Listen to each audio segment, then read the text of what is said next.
सावंतवाडी तालुक्यातील मळेवाड, कोंडुरा, देऊळवाडी येथे काल बिबट्याने सलग 4 शेतकऱ्यांवर प्राणघातक हल्ला केला होता। हल्ला करणारा बिबट्या गायब झाल्याने वन विभागाला त्याचा शोध घेणं कठीण बनले होते।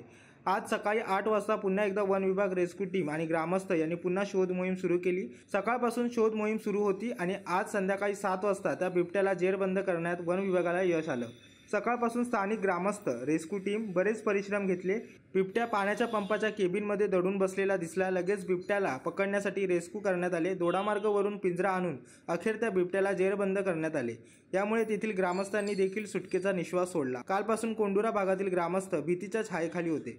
वन क्षेत्रपाल सुहास पाटील, वनपाल पृथ्वीराज प्रताप, वनपाल प्रसाद राणे, वनपाल प्रकाश रानगिरे तसेच बबन रेडकर, पथक प्रमुख तसेच वनरक्षक टीम आणि ग्रामस्थांनी देखील मदत केली। पंकज मडिये, जनशक्ती, मळेवाड।